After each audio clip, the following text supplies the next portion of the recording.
right, we're live. Okay, we're gonna get started. There's a few things we're gonna talk about today. So the main topic is quantum software, but I'm gonna start off with a bit of a review of quantum hardware and quantum algorithms, which of course have been the previous two workshops, where today is the third and fourth. So we're gonna kind of do a review just so everyone can be re-reminded of the topics we've already discussed. Then we're gonna talk about quantum software, and I'm not an expert in anything, but I'm not the best person for quantum software in the club, so we have Nico. He's going to be here shortly, and he's going to show off a project that he did, which is a quantum software project, and then Emily is going to talk a bit about Qiskit. So let's just proceed. And then we're going to talk about projects at the end as well. So we'll go quick. So I just kind of described the agenda. All right, so hardware recap. So just a few big things from quantum hardware. There's a lot of different types of computers. Does anyone recognize, it's like the third time we're seeing this, what kind of, it's kind of written right there. Anyone know what this type of quantum computer is, where it uses these gates? Josephine junction? Yeah, exactly. This is the Josephine junction, so it's a superconducting qubit. The Josephine junction is a circular loop of superconductor, and usually current would just flow in it forever, but we actually make little cuts, which is these darker spots here, these little cuts. And those little cuts make it so the only current that goes through the loop is actually only from quantum effects, because regular classical current can't travel, only quantum current can quantum tunnel through that gap. So that's a superconducting qubit, and there's other types too. This is Xanadu's quantum computer that uses lasers. This is a photonic quantum computer.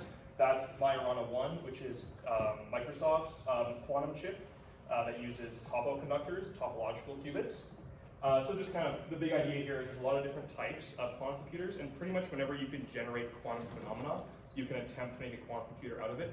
That's the big idea, and then just remembering that superconducting qubits is the main one that most of the companies use, because it's the one that we can use electricity for, and as we all know, and it's been proven with regular computers that we can manipulate electricity very reliably. A few other points too, so the concept of physical versus logical qubit. So a physical qubit could be like one Josephine junction. It's like we can actually set up a quantum phenomena, we can call it a qubit, but to have an actual logical qubit, which we can reliably use, we might need thousands, a million physical qubits. So right now, IBM, they have 1,000 physical qubits, which is arguably about one logical qubit. So really, in all of humanity right now, we arguably have only one logical qubit, which is something that they're not advertising too much, but in a lot of the quantum hype. We probably need millions. So we need to do about a 1,000 or 10,000x to what we currently have to have a useful quantum computer. Those are kind of the main things. And then just kind of the idea as well is as we grow the number of qubits, the decoherence and kind of the likelihood for the system to be giving error increases exponentially. So that's the quantum hardware recap. Does anyone have any quick questions about hardware before we move on? No? Okay, cool. Just a few more points. So there's 3 different types of quantum computers. This kind of relates to hardware. There's one that we didn't talk about, which I'll mention. The main one is gate-based. So that's where we use these quantum circuits, which if you take the course of this university, the quantum information course, if you're in software engineering, you'll take a course where you'll learn about those kind of gates. There's quantum annealing, where we are very much dealing with like the wave functions, which is kind of what the type of math used to describe quantum mechanics or wave functions. We're dealing very directly with quantum mechanics. And then there's continuous variable, which is a type that I didn't mention previously. And it's kind of light or anything that's like getting a continuous stream, like a laser. There might be some other examples that I don't know. That can be kind of a continuous variable, because as a laser gives off continuous energy, it's a continuous variable type of quantum computer. Moving on to algorithms. So just for fun, you got this loaded up. So, okay, perfect, I'll just put that up. So just for fun, I'm going to show off this video we made a few years ago, where I talk about what a qubit is. What is a qubit? We'll skip some of the dramatics. I'm doing quite good. I'll skip this introduction. Have you ever heard of a qubit before? No, never heard of a qubit. So just to kind of explain to you here, so as I'm sure you're familiar, regular computers have bits, right? I have heard that. There you go. And a bit is either a 0 or a 1. Whereas quantum computers, hence the Q, have qubits. And qubits are either unmeasured or measured. When they're unmeasured, they exist in some sort of probability between 0 and 1. But when you measure them, they collapse into either the 0 or 1 state. And I think that's the main takeaway, just for fun, I wanted to include, how do I operate this? Okay, so that's what a qubit is. So qubits are used instead of bits on quantum computers, particularly gate-based quantum computers. And then when we're dealing with quantum algorithms, we need to think about quantum information. So the whole reason why we're able to have a quantum advantage, which is basically when a quantum computer is useful, is because of these three properties. If you guys attended my previous workshop, I actually had this same slide up 3 times. This is the 4th time showing this slide to you guys, but it's so important. There's 3 things that make quantum information powerful. There's interference, superposition, and entanglement. Entanglement allows us to connect different qubits. Superposition allows, this is kind of like a wave representation, I think, of a hydrogen atom. Superposition allows our qubit to exist in a space. So rather than being just a 1 or just a 0, it has a superposition. And then finally, entanglement, or sorry, I mentioned entanglement to attach qubits, and then finally interference allows us to take multiple waves, which would represent the superposition of a qubit, and interfere them to actually like combine information to kind of get some sort of signal. And on the next slide, this was actually another slide from the previous presentation. It's a little bit out of context here. It was kind of the punchline of an example I did, but we don't have time to go through all of it, so I'll just show it off here. So each of these graphs at the top would represent one of these 4 states. And then we're using interference to combine them all to kind of arrive at the correct answer. So that's using interference to combine all the states, which we generated through entanglement and superposition, to actually arrive at an answer. So just keeping in mind that those are the 3 properties that make quantum information powerful. We're going to quickly talk about the 2 probably most powerful algorithms. Grover's algorithm is for unstructured search problems. This is, as the kind of name suggests, this can be used for optimization problems. So this could be used in logistics or finding the lowest energy for some sort of chemical or physical problem. And this is the quantum circuit for it. And then that's kind of Grover's algorithms. That's probably the most important algorithm to know about. The next most important one is probably Shor's algorithm. It's for factoring large numbers. Factoring large numbers allows you to break encryption, which encryption is what keeps our data safe. So up top there, that's called the Diffie-Hellman key exchange, and it's kind of like a mathematical basis for how we keep our information secure on the internet. And it relies on the idea that it's really hard to factor large numbers, which is exactly what Shor's algorithm does, and that's why it's so famous, because it's actually very powerful. And then one point here is that the classical versions of quantum algorithms, they rely on heuristics, which kind of means best guesses. So with the optimization problem, when Jeff Bezos delivers 14 million packages a day, he doesn't actually calculate what is the mathematically optimal route. He uses heuristics to be like, this is probably within 10% of being the optimal route. Whereas with quantum, we don't actually do a best guess, we mathematically arrive at the correct solution. All right, I think, that's it for algorithms. Now I'm going to quantum software. So the main thing I want to talk about, because I talked already about quantum algorithms, which if you go to a regular quantum software workshop, they'd probably spend most of the time talking about quantum algorithms, which I just reviewed and we did last time. So I'm going to spend my time here just talking about the different frameworks that exist. So the most popular type of quantum software framework probably is Qiskit. This is what our club does a lot in, and there's a lot of educational resources for it. So it's pretty great. So it's kind of a general purpose coding language for quantum software. It's built right on top of Python, so it makes it very accessible for people to use. And it's built by IBM to use on their gate-based computer, so it allows you to interact with all of their algorithms that are based on that. And that's kind of a main point here, is you can easily use all algorithms. When you're on Qiskit, you can easily call Grover's algorithm, Shor's algorithm. You can easily interact with these algorithms.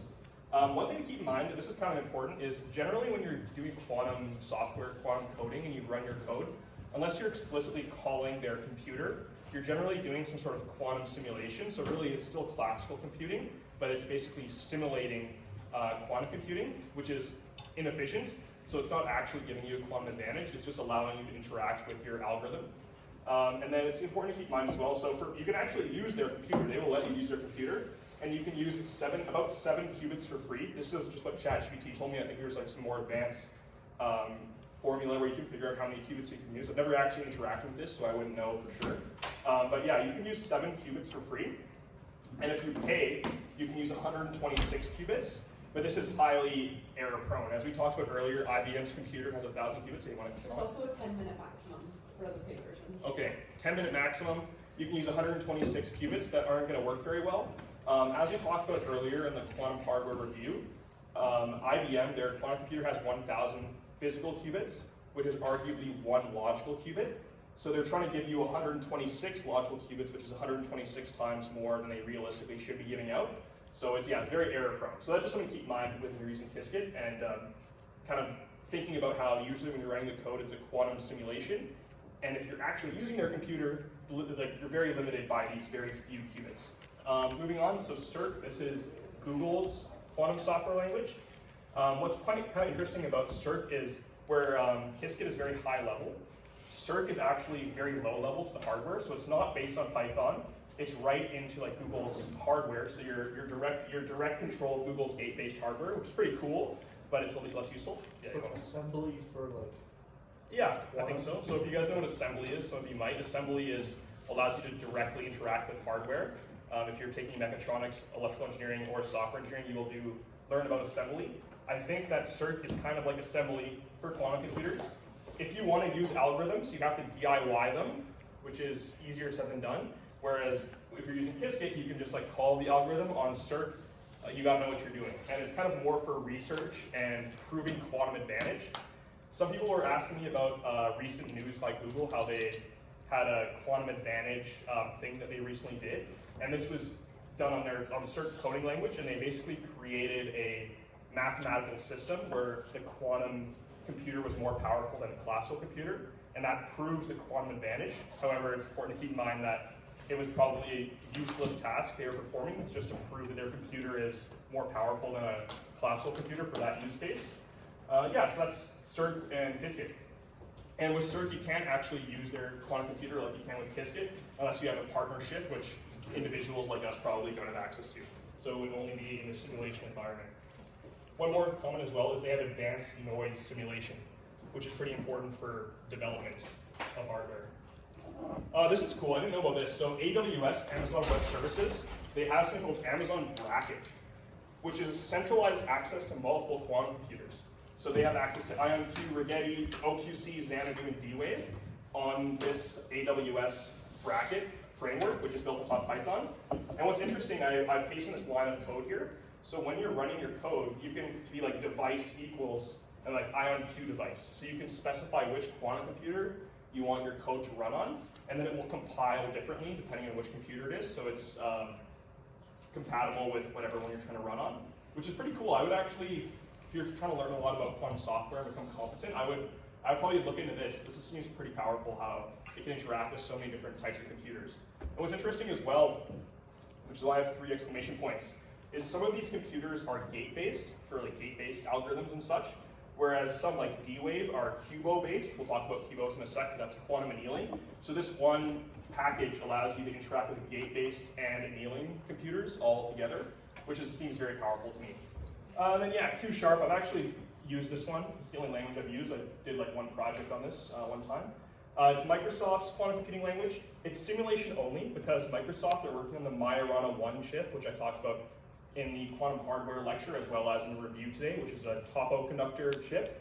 It's not fully functional, I suppose is the way to put it. So right now it's simulation only, but supposedly when they get that running, especially if it's the best quantum computer, this could explode as a language, and it's not built on Python, which is different than all the others, except for CERC, which is also not built on Python. Moving on, I think this is my final slide before I pass it off. So we have Ocean, which is D-Wave's language. So D-Wave, as I've discussed a couple times, is quantum annealing based, not gate based. So it allows you to use QUBOs, which Nico's project will talk more about. But yeah, it's also built in type of Python. It's built for QUBOs, which is quadratic unconstrained binary optimization. So that's kind of a fancy term that refers to a type of way to mathematically structure your optimization problem in quadratic unconstrained binary terms, and that allows you to place it into D-Wave's quantum computer. What's actually interesting about D-Wave's computer, unlike a lot of the others, is D-Wave actually has real revenue from real companies, because their quantum computer using the QUBO technique has actually yielded quantum advantages for real companies. So that's kind of something that makes it seem very interesting to me, is this is a proven technology. Right now, a lot of the other gate-based computers have not actually generated real business, whereas D-Wave has, so this is definitely an interesting language to learn. Something else cool about D-Wave as well is they have a lot of hybrid quantum classical systems built into their framework. So it allows quantum algorithms to interact seamlessly with classical algorithms, which is something that is critical for real life systems. Like if you're doing some sort of experiment, you might only be doing quantum, but if you're trying to interact with other types of classical optimization, when you're working on a real useful system, that's going to be super important. And the last thing I want to talk about is TensorFlow Quantum. So TensorFlow, if you don't know what that is, it's an AI machine learning framework that's built on top of Python, and I think maybe other languages can use it as well. But yeah, as I kind of commented, it's for machine learning, so this is kind of AI stuff. And TensorFlow Quantum is a version of TensorFlow that is using quantum computing to interact with AI models. So there's quantum machine learning, which is hybrid quantum classical neural networks, which is a really interesting topic. Quantum data encoding, so something I talked about during the quantum algorithms lecture was that when we're dealing with quantum information, we're inside of a mathematical space called the Hilbert space. And in the Hilbert space, data can have very rich representations. So there's some sort of strategies where you take your data, to be very high dimensionality data, and we can move it to the Hilbert space using quantum data encoding. And then maybe we could move it through some sort of quantum circuit inside of that. So TensorFlow Quantum is kind of allows individuals to experiment with that. Right now it's simulation only, and it was built by Google and Waterloo. But as these computers get better, there could be some interesting topic here. And although it's not going to be part of my main kind of 4-part workshops, next semester if people are interested, I'd possibly be interested to do a quantum machine learning lecture as well. It's quite an interesting topic, and TensorFlow Quantum tries to capture that. I think that's my last slide before we pass it off. Oh, this is the last one too. So this is just a screenshot from ChatGPT. I just asked it about all the different languages. As you guys can see, I only covered 6, and there's quite a few. I think this got cropped, there's more. So just kind of keeping in mind that almost similar to the different types of computers, there's also different types of languages. And since every computer is different, every quantum computer, each one kind of needs its own language, needs its own compiler. So it really has generated a significant amount of different languages. Yeah, so that's kind of my covering of quantum software. Does anyone have any questions before I pass it off to the next presenters? No questions. All right, fantastic. I think Eco. I want to talk about this as well before I totally end. So challenges. So a lot of the challenges with quantum software are related to the hardware and algorithms challenges. So yeah, hardware limitations. So the best gate computer has 1 high fidelity qubit. That's kind of referring to the fact that even IBM will only ever let you use up to 26 qubits if you pay for 10 minutes. So right now the hardware is just doesn't allow you to make. I hope someone proves me wrong next semester with the projects, but it's really hard to make something useful with so few qubits. So we have access to very few high quality qubits. It's difficult to access hardware. A lot of these are gated, and you don't really have access to them unless you're a large institution. Moving on to algorithms, there's only a few useful algorithms. We covered Shor's and Grover's today, and then the other week we covered variational quantum eigensolvers and a few others, but there's really only a handful of useful quantum algorithms, which is actually a big challenge. I think we're going to solve the hardware limitations. I think we're going to 1 million XR qubits. I don't know if we're going to solve the algorithms challenges. There may only ever be a few real use cases. And also, it's hard to map problems to quantum. That's going to be an issue. Maybe that's a quote-unquote skill issue. Maybe if you're a quantum algorithms expert, you'll be able to figure it out. But it still is a challenge. And then the last comment here is just the limitations of software. And this is the big thing I want people to think about. How do I know if quantum is better than classical for my project? So let's say I'm trying to do a project. Maybe it's an optimization project. And technically, I could use Grover's algorithm, or I could use quadratic unconstrained binary optimization. Technically, I could get an answer, but how do I know if it's actually better? Sure, it's a cool quantum project, but that's something I want people to keep in mind, that just because you're using quantum for something doesn't mean it's actually better than classical.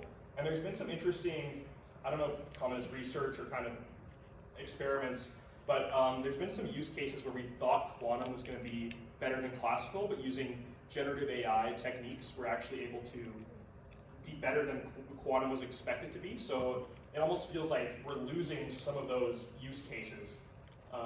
Yeah, was there a question? Go for it. I was just wondering, how are you accessing 126 qubits if there's only 1? Yeah, so there's actually 1,000 in their computer, physical also, qubits. 126 physical qubits and there's only 1 digital qubit. So let me just clarify that. So IBM's computer, I think Condor, could be incorrect, but their computer has 1,000 physical qubits. They're advertising 126 logical qubits. So in that case, it's like 9 physical qubits for every logical qubit. I was commenting that really to have a proper error-tolerant quantum computer, you probably want about 1,000 physical qubits for one logical qubit. So they're like 100 times less than that. So that kind of gives you a sense of how much error is probably in that. Because theoretically, they have 1,000 logical qubits, 1,000 physical qubits. They could be like, we want one high-quality qubit, so we're only having one qubit. But no one's going to pay for one qubit. So they're like, oh, let's split up into 126, and then some business leader is like, wow, like that's enough to run our intern's new algorithm. Then it turns out that those qubits couldn't actually perform very well. Any other questions about anything I discussed so far, guys? Nope. All right, Nico, let's hand it off to you. I'm not throwing out the. Oh, actually, just the next slide first, and then the models on the too. I'll have it open in another window. Oh, perfect. Okay. So, hi everybody, I'm Nico. I've been with the club for 4 years now. I was one of the OG co-founders. I've worked on a lot of cool projects in the past. Today we're going to be going over an actual application and modeling it in the simplest way, i.e. Excel. So first, by show of hands, who's ever invested in stocks, in the stock market? Right, pretty much everybody. You in the back, what was your strategy for investing? Kind of just diversify over a lot of different things, but keep on picking things that I like. Just Right. a lot of different stuff. Lots of index funds too. Yeah, so diversifying. Anybody else invest in stocks? Want to share your strategy? Yeah.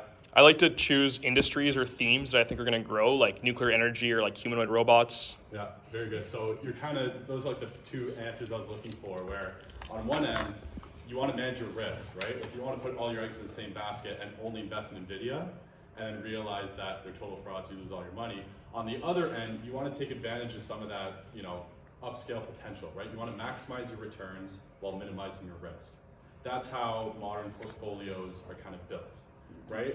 And this becomes a really interesting use case for quantum computing, and we'll kind of get into that shortly.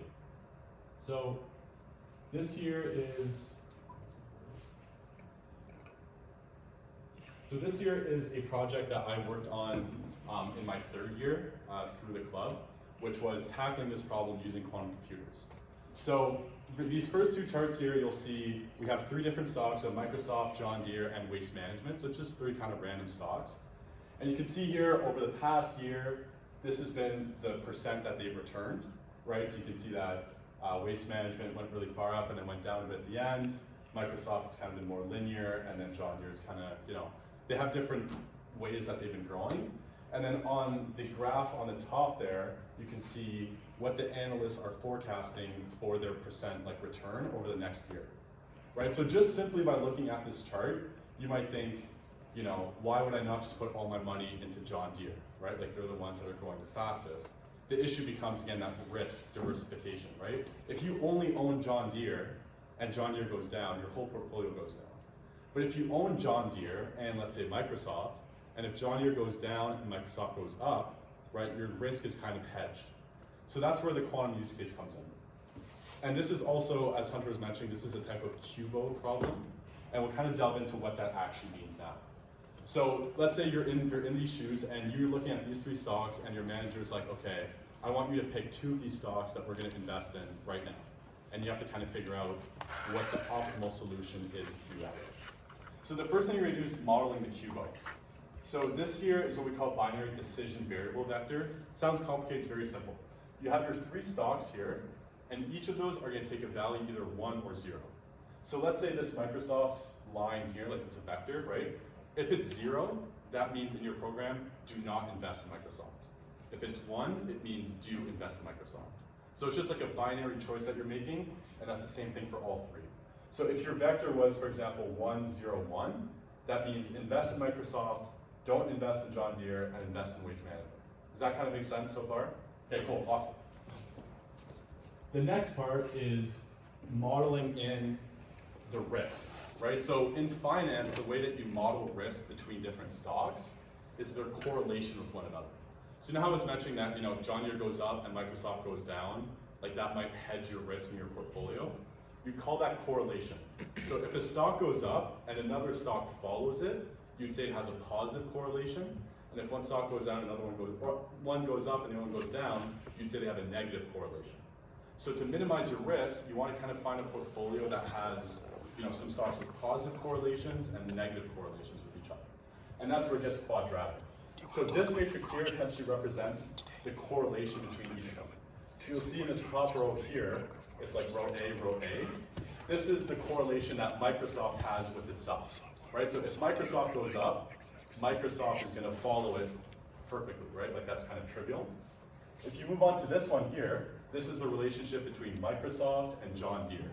So this is showing that if Microsoft goes up, John Deere is actually going to go down slightly, right? So you say they're negatively correlated. So this might be good for hedging your risk.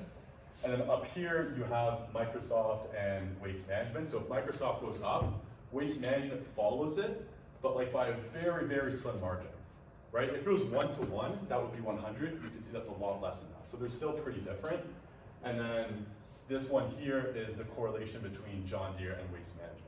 So that's how you kind of build this matrix in terms of factoring in your risk. So that's kind of step number 2, if you will.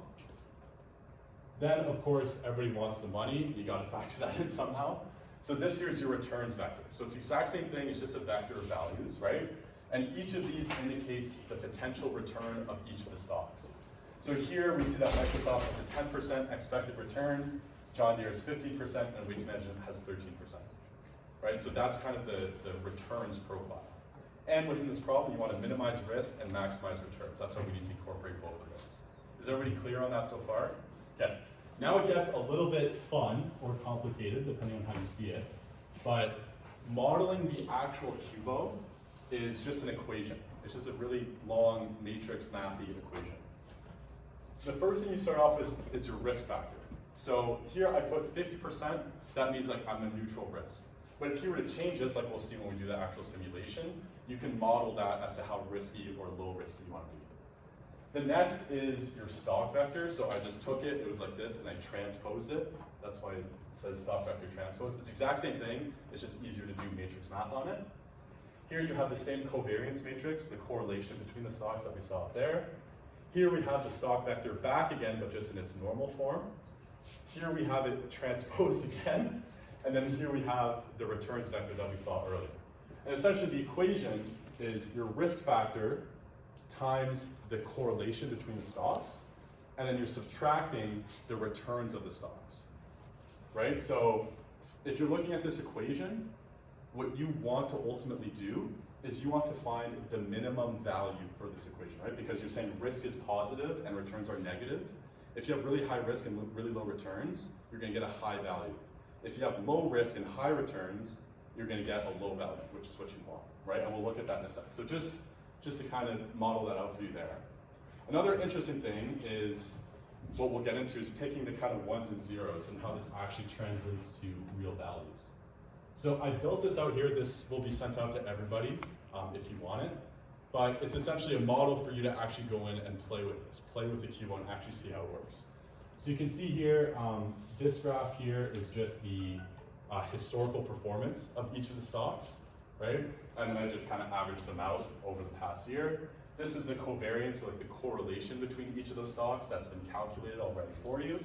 This is your risk factor that you can increase or decrease depending on how you want to do it.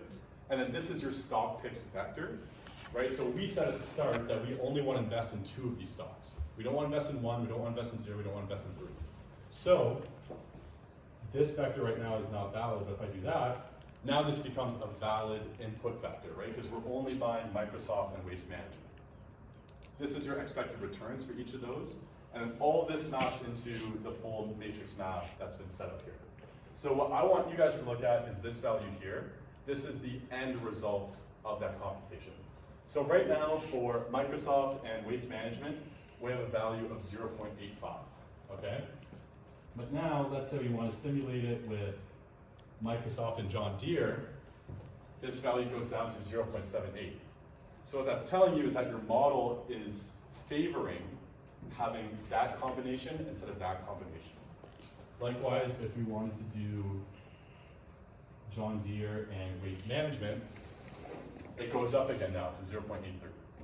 Right, so we can see out of all the valid options, I believe it was A and C, so Microsoft and John Deere, that yielded the lowest value.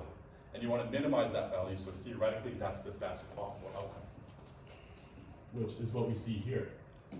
So here you have your QO output, right? So these were all of the possible situations that you had. You had 3 stocks, right? Which means you have 2 to the power 3 different possibilities, so 8 different possibilities.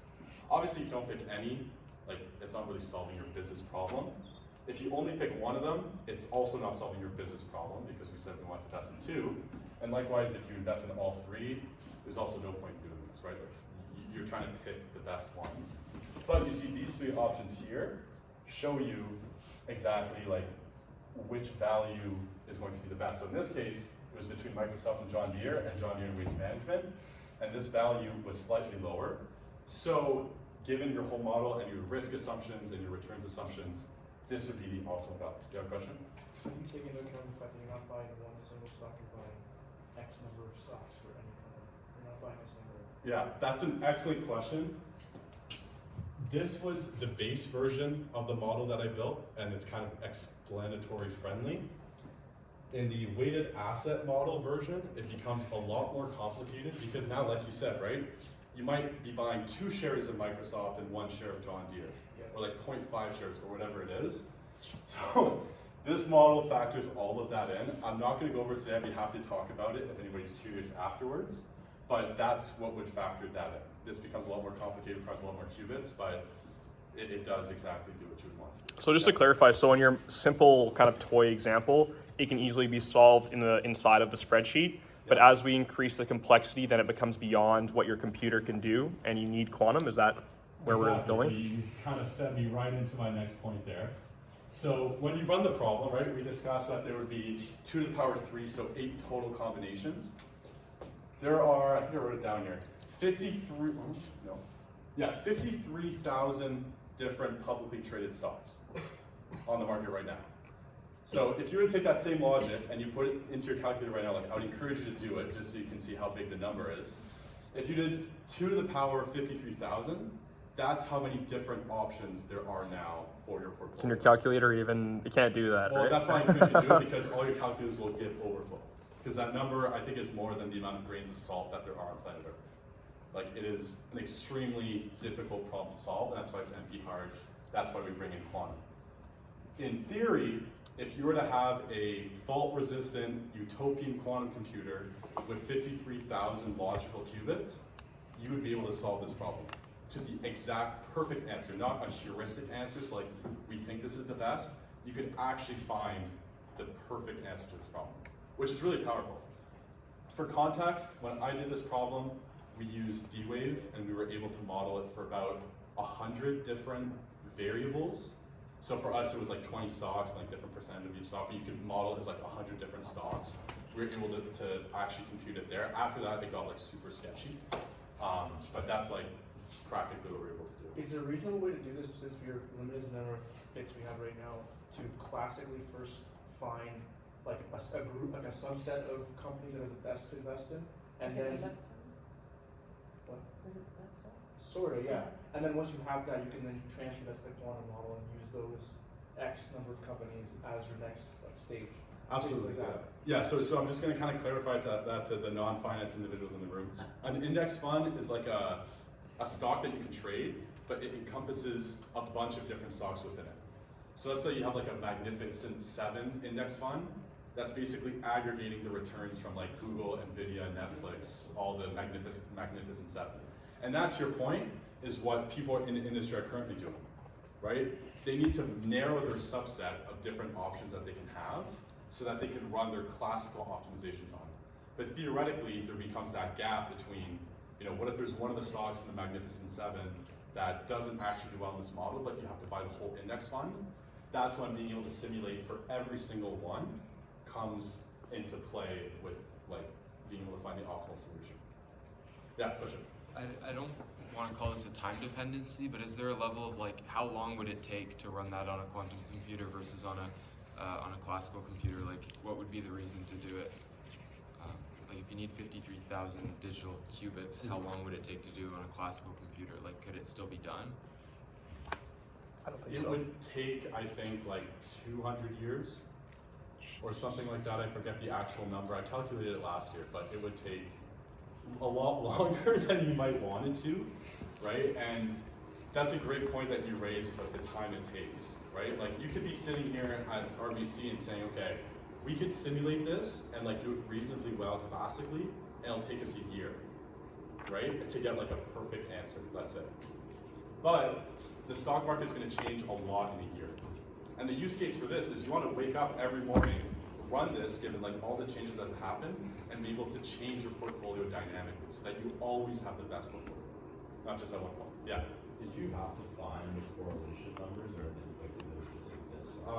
Good question. They're very kind of simply calculated. There's a neat Excel formula that lets you just take the returns and calculate the covariance. So not a huge classical limitation to do as well.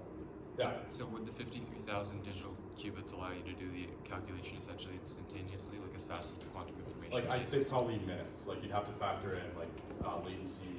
It's like export the prompt to the computer processing. But like the literal, the execution of the algorithm would be done instantaneously with the Yeah, requirement. like within minutes, I'd say, like exponentially less time than it would cost. I don't exactly know. I'm not that familiar with like exactly the processes within and how long it would actually take to like line everything up and then. I don't mean like lining everything up. I mean like once the algorithm is set and Yeah, the okay, data is fed, yeah. like the actual operation itself would take.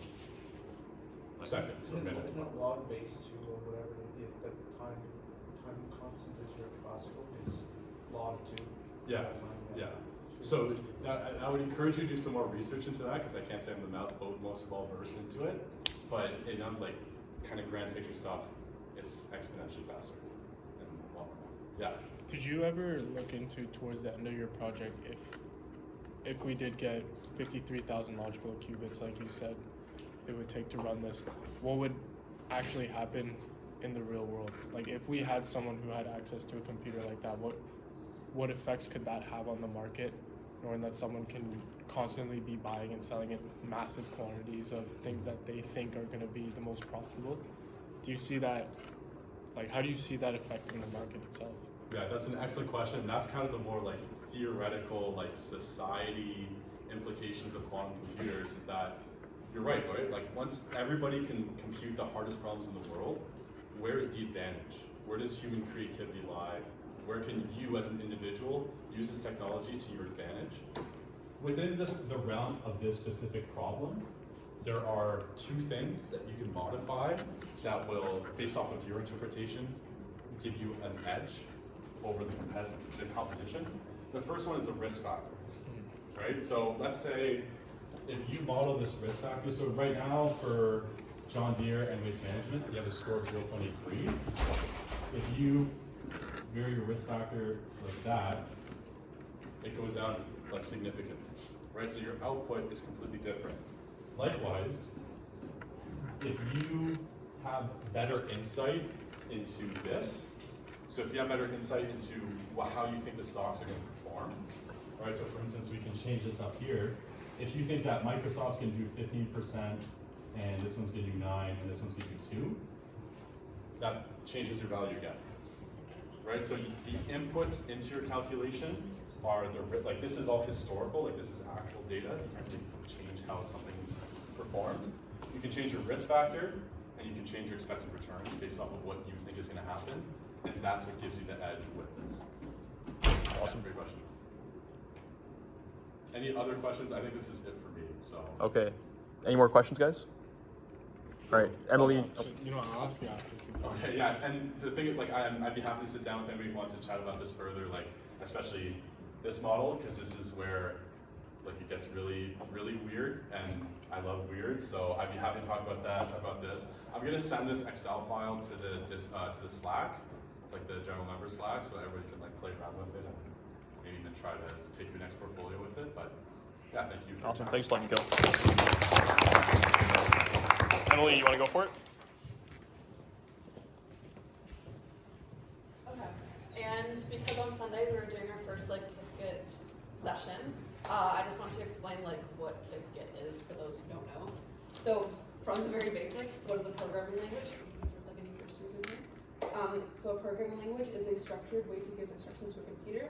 So we have to describe the steps, logic, and data. Qiskit is different because it works with quantum computers. It models qubit superposition and measurement, and it lets us run on like the real IBM computer. And then so here are some basic functions of it. So this we will get into it in the session. And for the Qiskit, like the actual program, we need the imports, just like a regular program. We need to create the circuits and apply the gates, and then we need to measure it at the end. And then we run and analyze the results. So to start, we will need to pip install Qiskit, and then these just for the specific program, and they're similar to Matplot and Libplot. So we run that, and then here we just do some Qiskit imports. And then this is like a coin simulator. So we'll do it both on with Qiskit and then with a regular computer.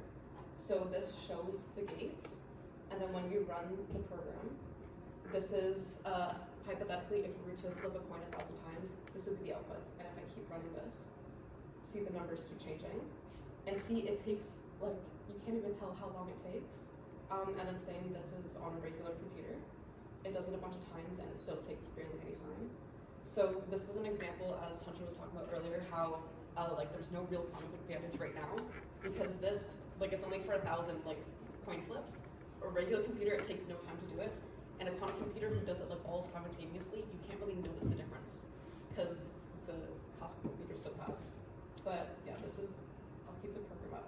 But this is just a basic example of what you could do with Python, and then if you were to use Qiskit instead. And this is we're not actually locking into IBM, so this is all free to use. You can use it unlimited number of times, but there's not a lot you can do with it. Yeah. Thanks, Emily.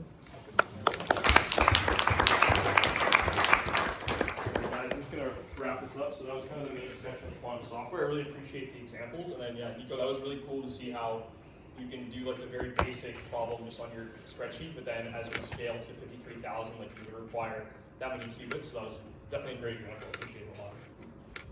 So just kind of finish the presentation here. So that was kind of the end of the quantum software discussion. I just kind of want to switch gears to projects. So I don't know if you guys know Shane. Most of you probably do. He's the president of the club. So I am kind of expecting him to lead the projects here. My main contribution to the club this year was just kind of going to be the workshops, but here I am introducing the projects. I think the idea is that we're going to have one final workshop where I'm going to talk about applications of quantum computers in January, and that will be a little bit shorter because it's less technical, and in the second half we're going to probably do a more proper introduction to the projects. The idea for the projects is there's going to be some sort of showcase at the end of the year where everyone will get the opportunity to show off their projects. Maybe we can collaborate.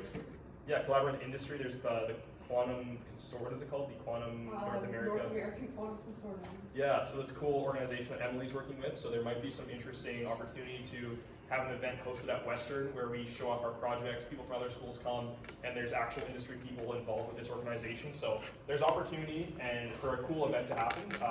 I'm not the president of the club, I'm not in charge of putting it together, but there's good promise that the projects are going to be cool. So what I'm encouraging is kind of 4 different types of projects. I want to keep them very open-ended.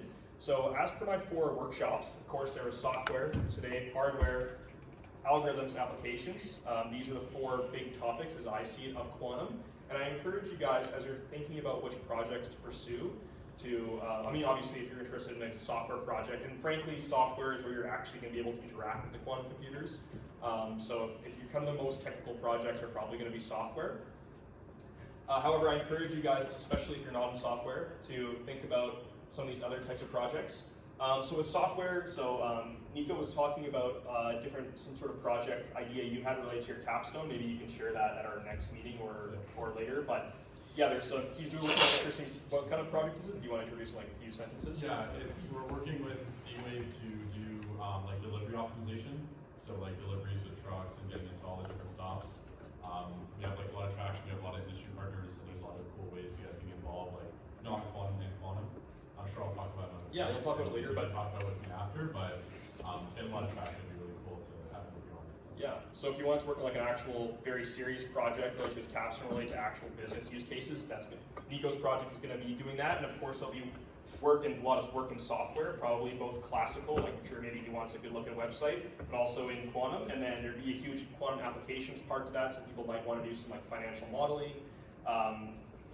That project is going to be kind of maybe our capstone project for this, kind of showing off like the most technical stuff in the Western Quantum Club. But of course, there's a lot of other software projects to work on.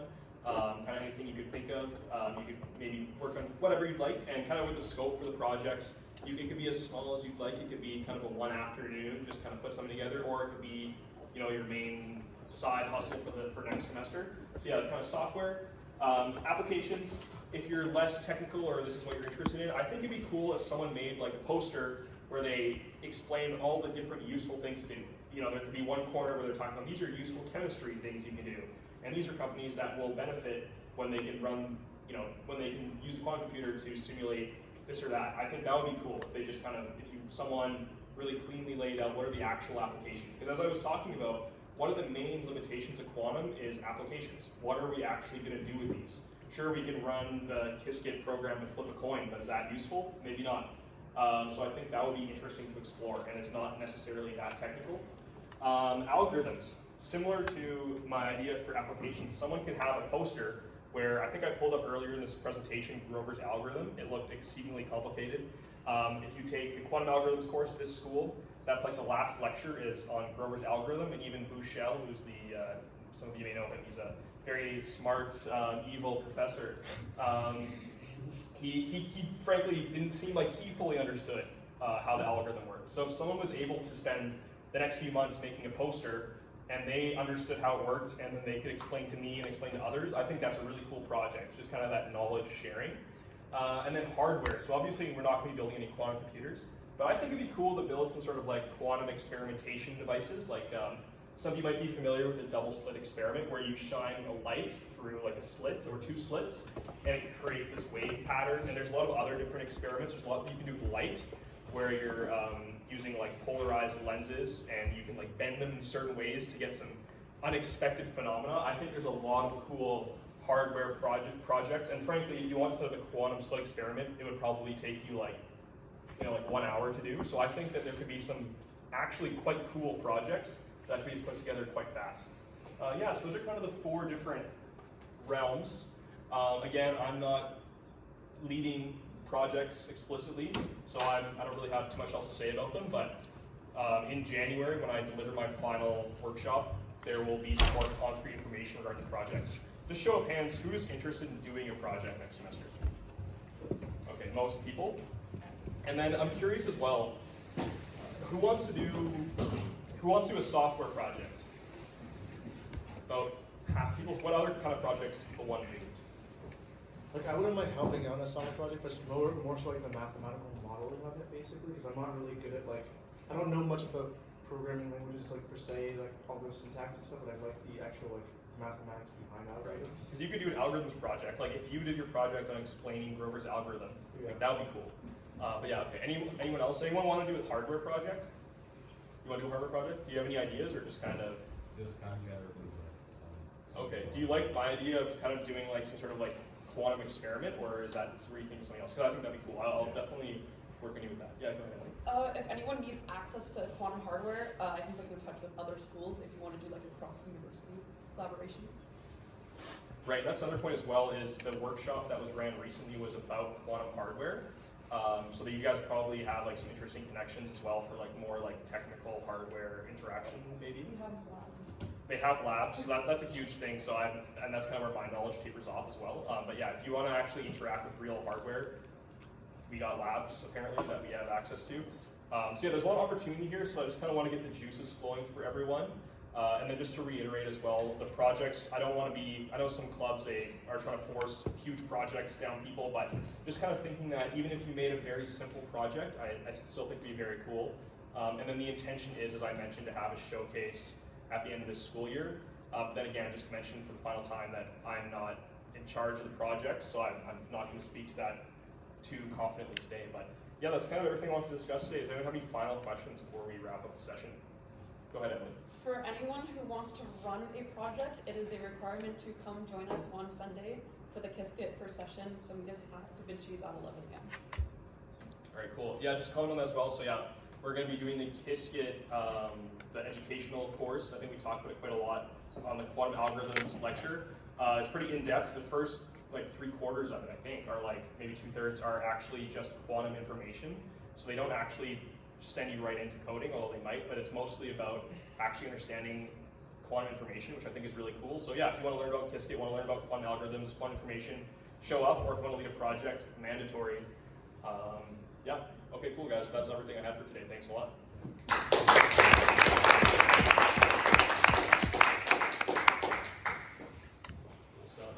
And yeah, we're hoping to get pizza for next time, guys. It's pretty frustrating. We submitted a request for pizza, and then we were told that we're not allowed to eat pizza or something like that. So I complained, and the guy said he was open to being convinced, and I said the workshop starts in 30 minutes. So it didn't work out for today, but I'm expecting for next time we'll have pizza again. Thanks, guys.